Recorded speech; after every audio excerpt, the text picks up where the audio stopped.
ఈ రోజు చంద్రబాబు నాయుడు గారు, పవన్ కళ్యాణ్ గారు చీఫ్ ఎలక్షన్ కమిషన్ అంటే సెంట్రల్ చీఫ్ ఎలక్షన్ కమిషన్ ని ఈ రోజు కలవనున్నారు. అంటే మనం చూస్తున్నాం గత 5 సంవత్సరాలుగా స్థానిక సంస్థల ఎన్నికల్లో కానివ్వండి, మిగిలిన ఇప్పుడు ఏదైతే ఎన్నికలు సమీపిస్తున్న వేళ దొంగ ఓట్లకు సంబంధించి కానీ ఈ విషయాల్లో ఫిర్యాదులు ఇచ్చినప్పటికీ అక్కడ ఉల్లంఘనలు జరుగుతున్నాయి, ఘోరాలు జరుగుతున్నాయని ఆధారాలతో సహా సబ్మిట్ చేసినప్పటికీ ఎలాంటి స్పందన అనేది ఈరోజు రాష్ట్ర ఎన్నికల సంఘం దగ్గర నుంచి రావట్లేదు. నిన్న రాసిన లేఖలో కూడా మనందరం చూసాం, సరిగ్గా స్పందించలేదు. దీని మీద తెలుగుదేశం శ్రేణులు కూడా చాలా అసంతృప్తిగా కనిపిస్తున్నారు.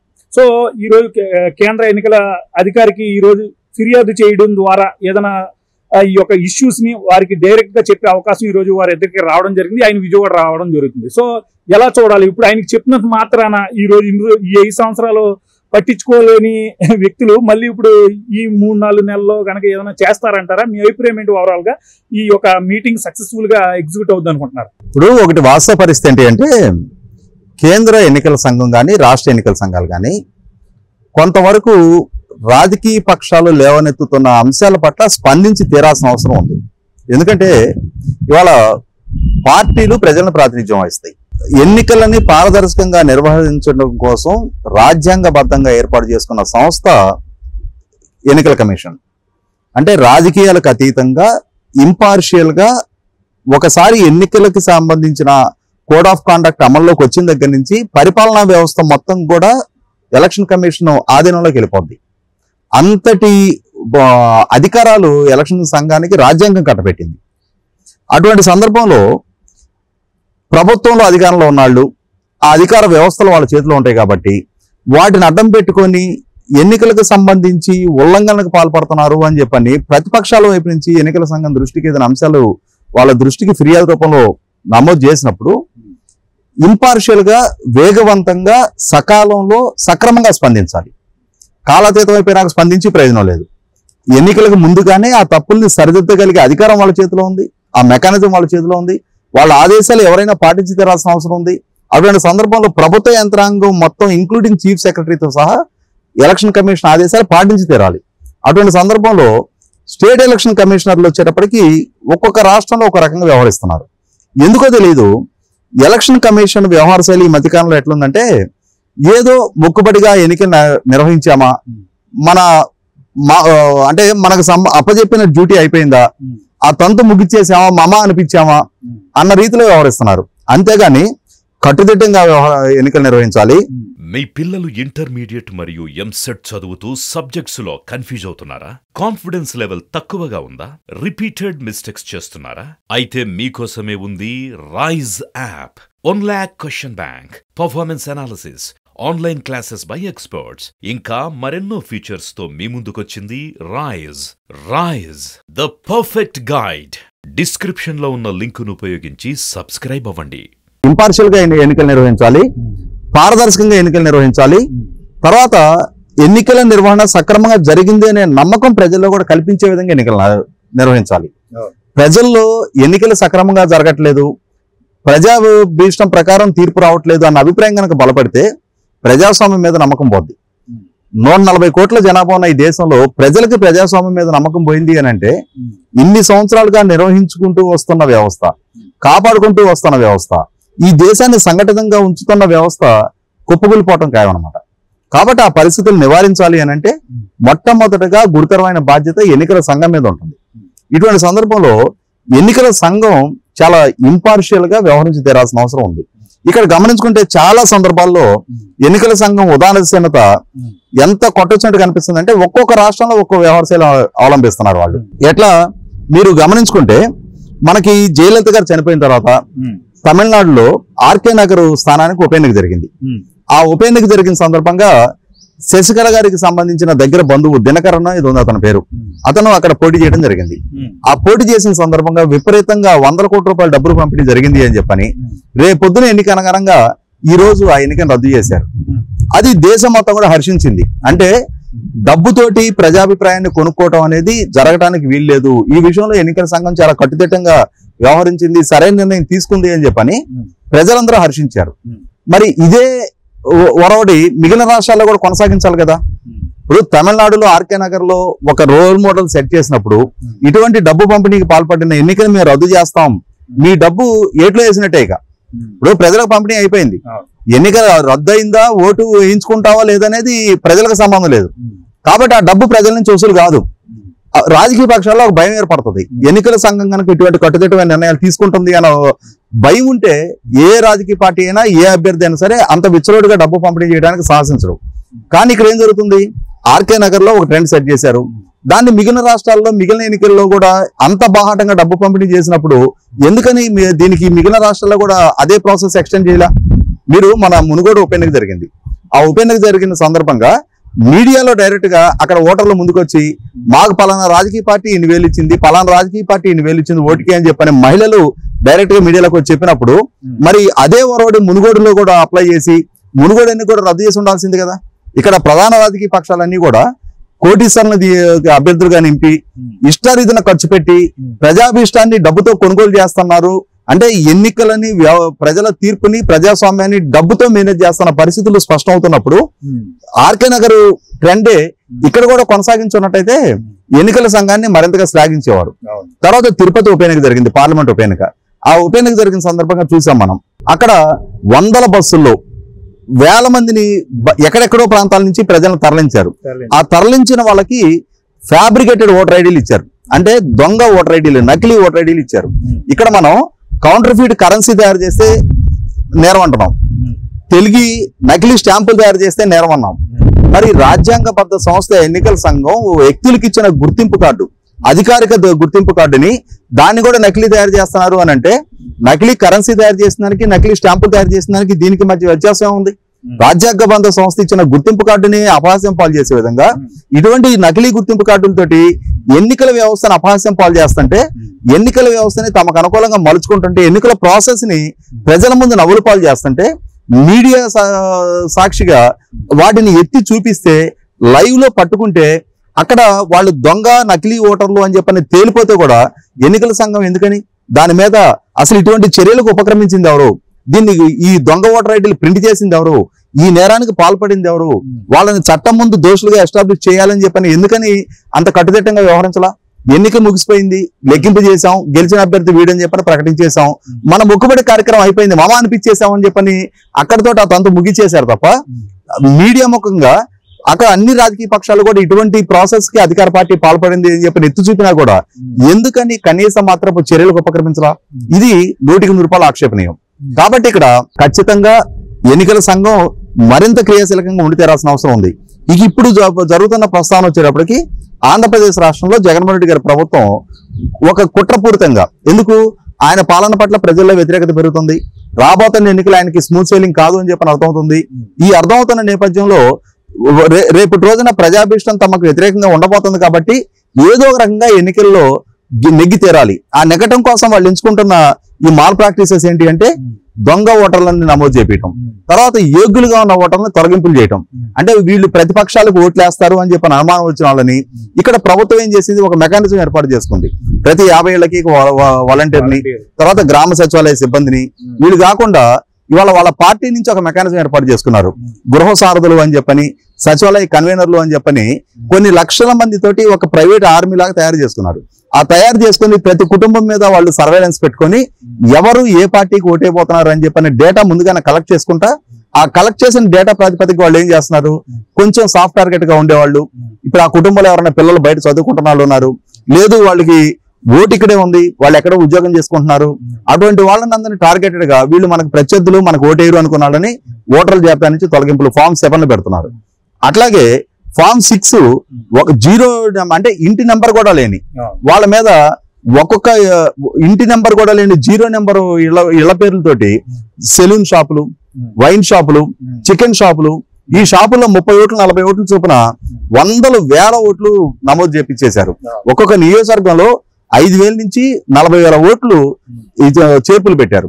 తర్వాత 30,000 నుంచి 40,000 ఓట్లు తొలగింపులు పెట్టారు. దీని పర్యవసానం ఏముంది, ప్రత్యర్థి పార్టీకి అనుకూలంగా ఉండే 1000 ఓట్లు తొలగింపు, తనకు అనుకూలంగా ఉండే దొంగ ఓట్లు చేర్పుల మూలన పక్క పక్కనే నియోజకవర్గాలు ఉంటాయి. ఈ నియోజకవర్గంలో ఓటర్ ఉన్నాడని మళ్ళీ ఈ నియోజకవర్గంలో కూడా జాయిన్ చేస్తున్నారు. సో వాడు అక్కడ ఓటేసుకుంటాడు, మళ్ళీ గంటలో ప్రయాణం చేసి స్కూటర్ మీదకి ఈ ఊరు రావడానికి ఆస్కారం అవుతుంది, ఇక్కడికి వచ్చి ఓటేస్తాడు. అంటే ఇక్కడ జరుగుతున్నది ఎన్నికల వ్యవస్థను అపహాస్యం పాలు చేసే ప్రయత్నం చేస్తున్నారు. ఆ చేసే ప్రాసెస్ లో భాగంగా జరిగేది ఏంటి అంటే అంతిమంగా దీన్ని ప్రత్యర్థి రాజకీయ పక్షాలు ఎన్నికల సంఘం దృష్టికి తీసుకెళ్తున్నాయి, పదే పదే ఫిర్యాదులు చేస్తున్నాయి. ఇక్కడ జరుగుతున్నది ఏంటి, ఈఆర్ఓలు ఉంటారు, ఎలక్షన్ రిటర్నింగ్ ఆఫీసర్లు, ప్రతి అసెంబ్లీ నియోజకవర్గానికి ఒకళ్ళని అధికారిగా అపాయింట్ చేస్తారు.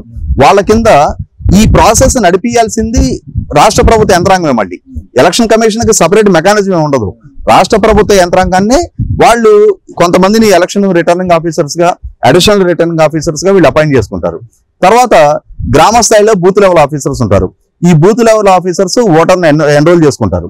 ఈ ప్రాసెస్ లో వీళ్ళందరినీ మేనేజ్ చేసేసి అధికార పార్టీ ఈ కొత్తగా నియామకం చేపట్టిన సచివాలయ సిబ్బందిలో మహిళా పోలీసులు అని చెప్పే వాళ్ళని బిఎల్ఓలుగా అపాయింట్ చేశారు. మీకు గమనించుకుంటే 2022 జూన్ 30 తారీఖు ప్రొబేషన్ కంప్లీట్ అయిన ప్రభుత్వ ఉద్యోగులుగా, పూర్తి స్థాయి ప్రభుత్వ ఉద్యోగులుగా పరిగణించబడ్డ వాళ్ళు ఈ మహిళా పోలీసులు. అంటే ఈ ఓట్ల చేర్పులు తొలగింపుల ప్రాసెస్ బిగిన్ అయ్యే నాటికి పూర్తి స్థాయి ప్రభుత్వ ఉద్యోగులుగా వాళ్ళకున్న అనుభవం 6 నెలలు మాత్రమే. గతం నుంచి కూడా అనుభవము పరిజ్ఞానం ఉన్న టీచర్లు ఈ ప్రాసెస్ చేసేవాళ్ళు. ఇవాళ వాళ్ళని ఎలక్షన్ విధుల నుంచి తప్పించి అనుభవం లేని వాళ్ళని, యంగ్స్టర్స్ ని, పూర్తి స్థాయి పరిజ్ఞానం లేని వాళ్ళని తీసుకొచ్చి ఈ పనుల్లో పెట్టారు. వాళ్ళు ఏం చేస్తున్నారు, ఇక అధికార పార్టీ నాయకులు ఏ ఆదేశాలు ఇస్తే ఆ ఆదేశాలని జీహుజూర్ అంట వాళ్ళు శిరసాహించాల్సిన పరిస్థితులు ఉత్పన్నమవుతా ఉన్నాయి. ఇటువంటి నేపథ్యంలో ప్రతిపక్షాల మొర ఆలకించేవాళ్ళు లేడు. ఈ ఆలకించేవాళ్ళు లేని నేపథ్యంలోనే వీళ్ళు కలెక్టర్ల దృష్టికి ఎన్ని ఫిర్యాదులు తీసుకెళ్ళినా, లోకల్ గా ఆర్డీఓల దృష్టికి, ఐఆర్ఓల దృష్టికి ఎన్ని ఫిర్యాదులు తీసుకెళ్ళినా కూడా పట్టించుకోవట్లా. ఈ పట్టించుకోపోయేటప్పటికి చివరికి విసిగి వేసారిన ఉరవకొండ ఎమ్మెల్యే పయ్యావుల కేశవ్ గారు కేంద్ర ఎన్నికల సంఘం దృష్టికి తీసుకెళ్లారు. అది తీసుకెళ్లి అక్కడ ఫిర్యాదు చేసిన తర్వాత వాళ్ళకి ఇక్కడ జరుగుతున్న ఈ లోపభూయిష్ట విధానాల మొత్తం కూడా వాళ్ళ దృష్టికి స్పెసిఫిక్ ఎగ్జాంపుల్స్ తోటి వాళ్ళ ముందు పెట్టిన తర్వాత, టేబుల్ చేసిన తర్వాత వాళ్ళు అప్పుడు రిలీజ్ అయ్యారు. రిలీజ్ అయ్యి స్టేట్ ఎలక్షన్ కమిషనర్ మీనా గారిని ఢిల్లీకి పిలిపించారు. ఢిల్లీకి పిలిపించిన తర్వాత అసలు ఇంత ప్రాసెస్ జరుగుతుంటే మీరు ఎందుకు ఉపేక్షిస్తున్నారు, ఇన్ని లక్షల ఓట్లు తారుమారవుతా ఉన్నాయి, మీరు ఎందుకు సరైన చర్యలు తీసుకోవట్లేదని చెప్పి ఆయన క్లాస్ పీకి 3-4 గంటల పాటు పీకిన తర్వాత అప్పుడు ఉరవకొండ నియోజకవర్గానికి ఈఆర్ఓగా పనిచేసిన జడ్పీ సిఇఓ భాస్కర్ రెడ్డి ఆయన సస్పెండ్ చేశారు. అంటే ఒక గ్రూప్ ఉన్న అధికారిని సస్పెండ్ చేశారు. సస్పెండ్ చేసినప్పుడైనా సరే రాష్ట్రంలో మిగిలిన నియోజకవర్గాల్లో ఈఆర్ఓలుగా ఉన్నవాళ్ళు కానీ అక్కడ లోకల్ అధికారులు రియలైజేషన్ రావాలి కదా, ఏం రాలా. మళ్ళీ అదే వరడు కొనసాగిస్తా ఉన్నారు. ఆ కొనసాగిస్తున్న నేపథ్యంలోనే ఈ భాస్కర్ రెడ్డి కంటే ముందు జడ్పీ సిఇఓగా పనిచేసిన, అదే విభాగంలో పనిచేసిన ఇంకొక అధికారిని, మహిళా అధికారిని కూడా సస్పెండ్ చేశారు. తర్వాత పర్చూరు నియోజకవర్గానికి సంబంధించి అక్కడ ఎమ్మెల్యే ఏలూరు సాంబశివరావు గారు ఆయన కూడా పదే పదే ఫిర్యాదులు చేసిన పరిష్కారం దొరకనప్పుడు ఆయన గౌరవ హైకోర్టుని అప్రోచ్ అయ్యారు. హైకోర్టుని అప్రోచ్ అయిన తర్వాత అప్పుడు యాక్షన్ తీసుకోవాల్సిన కంపల్షన్ క్రియేట్ అయిన తర్వాత ఆ పర్చూరు నియోజకవర్గంలో ఒక సిఏని, 3 ఎస్ఐల్ని సస్పెండ్ చేశారు. తర్వాత బిఎల్ఓని సస్పెండ్ చేశారు. ఇదేమవుతుంది, ఇవాళ ఒక పక్క నుంచి అధికారులు బలిపోసులుగా మారుతున్నారు. వీళ్ళకి ఆదేశాలు ఇస్తుంది ఎవరు ఆదేశాలు పాటించి అధికారులు ఈ పనులకు పూనుకుంటున్నారు, వాళ్ళకి స్థానిక వైసీపీ నాయకులు ఆదేశాలు ఇస్తున్నారు. ఇవాళ వాళ్ళు సేఫ్ గానే ఉంటున్నారు. ఇవాళ ఈ అధికారులు పలానా నాయకుడు చెబితే మేము చేయాల్సి వచ్చింది అని చెప్పని ఎందుకని వాళ్ళు కన్ఫ్యూజ్ అవ్వరు. ఇక్కడ జరుగుతున్నది ఏంటి అంటే వాళ్ళ దగ్గర నుంచి వీళ్ళు ప్రలోభపడుతున్నారు, డబ్బో గిబ్బో తీసుకుంటున్నారు. ఆ తీసుకుంటున్న పర్యాసన ఇవాళ వీళ్ళు అక్యూజర్ గా మారుతున్నారు. కానీ లోతైన విచారణ ఎలక్షన్ కమిషన్ జరపాలి కదా. ఇవాళ ఒక వ్యక్తి 5 కన్నా ఎక్కువగా ఫామ్ 7 సబ్మిట్ చేయకూడదు అని చెప్పని రూల్ ఉంది. అయినా సరే ఒకే వ్యక్తి 100 ఫామ్ 7 సబ్మిట్ చేస్తున్నారు, 100 ఫామ్ 6 సబ్మిట్ చేస్తున్నారు. ఇటువంటి సందర్భంలో ఎలక్షన్ కమిషన్ మరింత పారదర్శకంగా వ్యవహరించాల్సిన దగ్గర పూర్తి ఉదాసీనత ప్రదర్శించారనేది అర్థమవుతుంది. చాలా నియోజకవర్గాల్లో అసలు ఎంత నవ్వులాట అంటే చిత్తూరు జిల్లాలో ఈ మధ్య ఓటర్ లిస్ట్ లో రావడం జరిగింది. ఓటర్ పేరు క, వాళ్ళ తండ్రి పేరు ట, ఓటరు మహిళ, ఆమె పేరు బ, వాళ్ళ భర్త పేరు నా, అంటే పూర్తి పేర్లు కూడా లేవు, ఒక అక్షరం. ఇవి కనీసం ఆ అప్లికేషన్ ఎన్రోల్ చేసే సందర్భంలో అయినా సరే ఆ బుద్ధి జ్ఞానం ఉండాలి కదా. దాన్ని డేటా ఎంట్రీ చేసే వాళ్ళైనా కా అనే పేరేంటి, బా అనే పేరేంటి అని చెప్పి నాకు ఇంగితం ఉండాలి కదా. ఇంకా మరింత విచిత్రమైన పరిస్థితి ఏంటి అంటే గతంలో పట్టభద్రుల ఎమ్మెల్సీ ఎన్నికలు జరిగినాయి. ఆ ఎమ్మెల్సీ ఎన్నికల ఓటర్ లిస్ట్ లో సహజంగా పట్టభద్రుల ఎమ్మెల్సీగా ఓటర్ గా నమోదు అవ్వాలి అని అంటే మొట్టమొదటగా ఏదో ఒక యూనివర్సిటీ నుంచి గ్రాడ్యుయేట్ అయ్యున్న ఒరిజినల్ పట్టా ఉండాలి. ఆ పట్టా లేదే ఎన్రోల్ అవడానికి ఆస్కారం లేదు. నేను స్వయంగా నాది 1990లో నా డిగ్రీ అయిపోయింది. 2017 గ్రాడ్యుయేట్ ఎలక్షన్స్ అప్పుడు నేను ఓటర్ గా ఎన్రోల్ అవుదామని చెప్పని నేను ఆన్లైన్ లో ట్రై చేస్తే ఒరిజినల్ పట్టా అడిగారు. నా డిగ్రీ అయిపోయినప్పుడు నేను ప్రొవిజనల్ తీసుకున్నా కానీ నేను హైయర్ స్టడీస్కి వెళ్ళలేదు, జాబ్కి వెళ్ళా, నాకు ఆ ఒరిజినల్ పట్టాతో అవసరం రాలా. యూనివర్సిటీ నుంచి నేను తీసుకోవాలా. ఆ తీసుకున్న నేపథ్యంలో ఎప్పుడైతే 2017లో ఓటర్కి ఎన్రోల్ అవడానికి ఒరిజినల్ పట్టా అయితేనే ఆన్లైన్ లో అప్లోడ్ అవుతుంది. అప్పుడు నేను నాగార్జున యూనివర్సిటీని అప్రోచ్ అయ్యా. ఇట్లా నాది 1990లో సో కాలేజీ, నాది సో అకాడమిక్ ఇయర్, నా డిగ్రీ అయిపోయింది అని అంటే వాళ్ళు వెరిఫై చేసి మీది డిగ్రీ అయిపోయి 27 సంవత్సరాలు అయిపోయింది, మీరు అప్పుడే తీసుకొని ఉంటే వేరు, ఇన్ని సంవత్సరాల తర్వాత ఇప్పుడు తీసుకుంటున్నారు కాబట్టి సంవత్సరానికి ఇంత చొప్పున లేట్ ఫీ అని చెప్పని 27 సంవత్సరాలు క్యాలిక్యులేట్ చేసి ఒక 8,000 రూపాయలు ఫైన్ అడిగారు వాళ్ళు ఫీ దానికి, అప్పుడు పట్టా ఇవ్వడానికి. ఈ ఓటు కోసం అన్ని వేల రూపాయలు ఏం ఖర్చు పెడతాను అని చెప్పని నేను మానుకున్నా, ఓటర్గా నమోదు కాలేకపోయాను. అంటే ఇక్కడ జరుగుతున్నది ఏంటి, ఎలక్షన్ కమిషన్ వెబ్సైట్ లో అంత స్ట్రింజెంట్ రూల్స్ ఉన్నాయి, ఒరిజినల్ పట్టా లేదే ఓటర్గా నమోదు కావడానికి ఆస్కారం లేదు. అయినా సరే మీరు మొన్న వచ్చిన ఓటర్ లిస్టు ఒకసారి వెరిఫై చేసుకుంటే దాంట్లో ఓటర్ కొత్తగా నమోదైన వాళ్ళ విద్యార్హతలు చూస్తే 8వ తరగతి, 10వ తరగతి, 5వ తరగతి విద్యార్హత దగ్గర నిల్ అని చెప్పని ఉన్నాయి. అసలు నిల్లున్న వాళ్ళని పట్టభద్రుడు అయ్యి ఉంటేనే ఓటర్గా నమోదవడానికి ఆస్కారం ఉన్న దగ్గర ఎడ్యుకేషన్ క్వాలిఫికేషన్ నిల్ అని ఉన్న వాళ్ళని ఎట్లా వాళ్ళకి ఎలిజిబిలిటీ దక్కింది, వాళ్ళని ఎట్లా ఎంటర్ చేసుకున్నారు? అసలు డేటా ఎంట్రీ చేసిన వాళ్ళకైనా సరే ఆ ఓట్లు పెండింగ్ పెట్టాలి కదా, వాళ్ళని పరిశీలించి ఓటర్గా అనుమతించిన అధికారులను బాధ్యులు చేయాలి కదా. ఎలక్షన్స్ ముందే ఆ రోజున చికెన్ షాపుల్లో ఓటర్లు నమోదై ఉన్నాయి, కిరాణా షాపులో ఓటర్లు నమోదై ఉన్నాయి.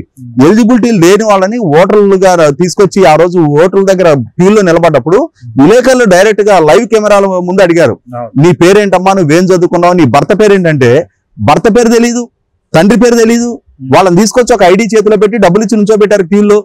ఇంత అపహాస్యం ఎన్నికల వ్యవస్థలో జరుగుతుంటే ఎలక్షన్ కమిషన్ ఎందుకు నిర్దిష్టమైన చర్యలు తీసుకోవటంలా? అసలు ఈ తప్పులకు పాల్పడిన అధికారుల్ని, ఆ ఓటు నమోదు చేయించిన వ్యక్తుల మీద క్రిమినల్ కేసెస్ ఎందుకు పెట్టట్లా? చట్టం అంటే భయం లేనప్పుడు, ఎన్నికల వ్యవస్థ అంటే భయం లేనప్పుడు ఏం చేసినా చలామణవుద్ది అని చెప్పనే భావన రాజకీయ పక్షాల్లో ఉన్నప్పుడు, ముఖ్యంగా అధికార పార్టీలో ఉన్నప్పుడు పారదర్శక ఎన్నికలు అనే స్లోగను మర్చిపోవడం బెటర్. అప్పుడు ఈ అంటే ఎన్నికలు మేము రాజ్యాంగబద్ధంగా ఎన్నికలు నిర్వహిస్తున్నాము, దీనికన్నా కూడా కర్ర నాడితే బర్రె, దున్నేవాడితే భూమి అని ఉంది కదా. అంటే నీ పొలంలో నాగలు తీసుకొచ్చి దున్నేస్తే భూమి నాది అయిపోద్దా? నీ బర్రెని నేను కర్రబెట్టి తోలికైపోతే నాది అవుతుందిగా. అట్లాగే ఎన్నికలు కూడా ప్రజల ఆమోదంతో ఎన్నిక జరగాలి, ప్రజల మద్దతుతోటి ఎన్నికల్లో నెగ్గాలి. ఆ మద్దతుని కొనుక్కోవటం, బలవంతాన్ని స్వాధీనం చేసుకోవటం, అధికార వ్యవస్థను అడ్డం పెట్టుకొని ఎన్నికల వ్యవస్థను అపహాస్యం పాలు చేస్తాను. ఈ ప్రాసెస్ లో మరింత పారదర్శకంగా ఉండాల్సిన ఎన్నికల సంఘం ఆ స్థాయిలో వ్యవహరించట్లేదు అనేది వాస్తవం. ఇదే సందర్భంగా తెలుగుదేశం పార్టీ పలు సందర్భాల్లో ఫిర్యాదులు చేసింది. చంద్రబాబు నాయుడు గారు స్వయంగా ఢిల్లీ వెళ్ళి చీఫ్ ఎలక్షన్ కమిషనర్ కి ఫిర్యాదులు చేసి వచ్చారు. ఫిర్యాదులు చేసిన తర్వాతే స్టేట్ ఎలక్షన్ కమిషనర్ కి కేంద్ర ఎన్నికల సంఘం ఆదేశాలు ఇవ్వడం జరిగింది. మీరు ఇప్పుడు సబ్మిట్ చేసిన ఫామ్ 7లే కాదు, 2022 జనవరి నుంచి సబ్మిట్ చేస్తున్న ఫామ్ 7లో మొత్తాన్ని కూడా మళ్ళీ పునఃపరిశీలించండి. వాటి ప్రాతిపదికగా తొలగించిన ఓట్ల మొత్తాన్ని కూడా మళ్ళీ రీవెరిఫికేషన్ చేయండి. ప్రతి డోర్ టు డోర్ రీవెరిఫికేషన్ చేస్తూ రాజకీయ పార్టీల ప్రతినిధులను కూడా వెంట తీసుకెళ్లమని చెప్పారు. అయినా సరే అధికార పార్టీ ఆదేశాలకు లోబడి ఉన్న యంత్రాంగం రాజకీయ పక్షాల మాటలను పెడతా వస్తుంది.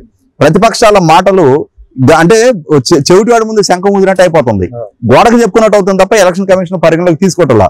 ఇటువంటి నేపథ్యంలో ఈ రోజు సెంట్రల్ ఎలక్షన్ కమిషనర్ రాష్ట్రానికి వస్తున్నారు. వాళ్ళని మరొకసారి కలిసి చంద్రబాబు నాయుడు గారు, పవన్ కళ్యాణ్ గారు మరొకసారి వారి దృష్టికి తీసుకెళ్ళడానికి సిద్ధపడ్డారు. గత నెల చివరి వారంతో వాస్తవంగా ఈ మార్పు చేర్పుల గడువు పూర్తయిపోయింది. అయినా సరే ఎలక్షన్ కమిషనర్ రేపు 22వ తారీఖు దాకా మళ్ళీ ఎక్స్టెండ్ చేసింది. ఆ ఎక్స్టెండ్ చేసిన నేపథ్యంలో కనీసం ఇప్పుడైనా సరే వీటిని పరిగణలోకి తీసుకొని వీళ్ళ అభ్యంతరాలను పరిశీలించి తగు న్యాయం చెయ్యాలి, చేసి రాజ్యాంగాన్ని, ప్రజాస్వామ్యాన్ని కాపాడాల్సిన బాధ్యత ఉన్న ఎలక్షన్ కమిషన్ మరింత క్రియాశీలకంగా వ్యవహరిస్తుంది. తప్పులకు పాల్పడిన, తప్పులు చేసిన అధికారుల్ని, దానికి బాధ్యులైన వారిని లోతుగా విచారణ చేసి గుర్తించి శిక్షార్హులను చేసినప్పుడే, వాళ్ళని శిక్షకు గురి చేసినప్పుడే భవిష్యత్తులో ఇంకొక అధికారి రాజ్యాంగబద్ధ ఎన్నికలను అపహాస్యం పాలు చేసే ధైర్యం చేయాలనుకునే ధైర్యానికి పాల్పడరు. ఆ దిశగా అడుగులేస్తారని ఆశిద్దాం.